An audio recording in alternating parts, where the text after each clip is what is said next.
Now, dear students, good morning to all. Today I am going to explain the structure of chloroplast. Do you know what is the shape of chloroplast? Yes, I know. Lens, oval, spherical, cup-shaped or ribbon-shaped. Now, student, this is the structure of the chloroplast. This diagram shows the different parts of chloroplast like outer membrane, inner membrane, stroma, thylakoid, grana, DNA and starch granule. Student, each chloroplast is covered by double membranes, that is inner and outer. प्रत्येक chloroplast दो membrane से covered होता है। ये जो double membrane होती हैं इनमें एक इनर मेम्ब्रेन होती है, एक आउटर मेम्ब्रेन होती है, जैसा कि डायग्राम में दिखाया गया है।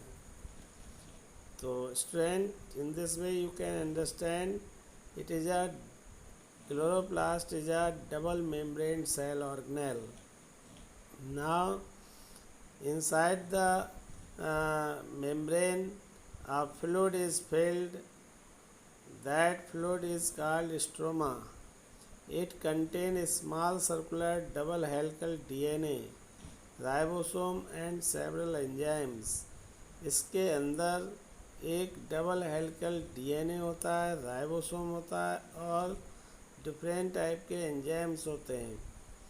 This stroma is the site of dark reaction of photosynthesis through which the synthesis of glucose takes place. ये स्ट्रोमा जो होता है फोटोसिंथेसिस की जो डार्क रिएक्शन होती है उसकी एक साइट है। यहीं इसका मीन्स है कि फोटोसिंथेसिस की डार्क रिएक्शन होती है वो यहीं होती है। Question here, what is dark reaction? Dark reaction is the step of the photosynthesis in which carbon dioxide is reduced into glucose in presence of chemical energy. Student, this process takes place in dark at night in absence of sunlight. Through this process, through this dark reaction, synthesis of glucose takes place, means glucose का formation होता है। तो student, stroma is the site of formation of glucose by dark reaction. So in this way you can understand the stroma. Now next is thylakoid. Student, the colored reddish part that is called the thylakoid.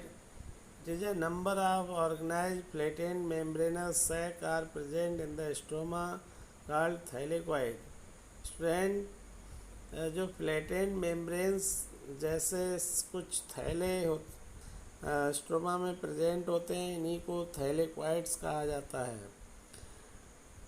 The stack of thylakoid या pile of thylakoid, जो थैलेक्वाइड्स का एक ढेर होता है उन ढेर को ग्रेना कहा जाता है। ये ग्रेना के अंदर क्लोरोफिल पिगमेंट प्रेजेंट होता है और साथ में कैरोटीनॉइड भी होता है। ये जो पिगमेंट्स होते हैं क्लोरोफिल पिगमेंट, ये क्लोरोफिल पिगमेंट ही फोटोसिंथेसिस की जो लाइट रिएक्शन होती है उसके लिए सनलाइट की ज़रूरत होती है, तो वो सनलाइट को एब्जॉर्ब करने का काम क्लोरोफिल पिगमेंट करता है।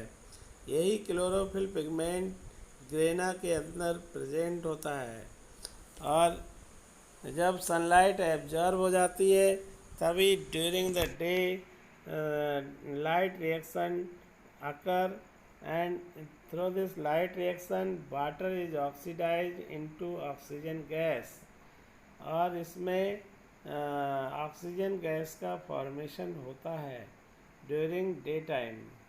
तो स्टूडेंट, तो if anybody ask to you what is the site of the light reaction, तो आप बताएंगे लाइट रिएक्शन की जो साइट होती है वो ग्रेना होती है और ग्रेनम के अंदर क्लोरोफिल होता है, इसलिए ये सनलाइट को एब्जॉर्ब करते हैं और लाइट रिएक्शन टेक्स प्लेस होती है।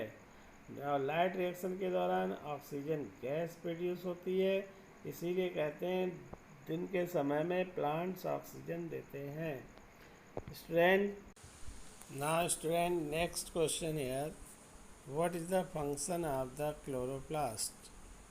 So answer, chloroplast help in synthesis of food या preparation of food by the process of photosynthesis. That's why it is called the kitchen of the plant cell. Chloroplast food के formation में help करता है। ये food का formation photosynthesis process के द्वारा होता है, इसलिए साइट ऑफ फोटोसिंथेसिस क्लोरोप्लास्ट को ही कहा जाता है। और क्लोरोप्लास्ट जो हैं प्लांट सेल में प्रेजेंट होते हैं, इसलिए ये क्लोरोप्लास्ट जो है वो फोटोसिंथेसिस प्रोसेस को परफॉर्म करता है और फूड का फॉर्मेशन होता है, इसलिए कहा जाता है प्लांट्स ऑटोट्रॉफ्स होते हैं due to presence of chloroplast.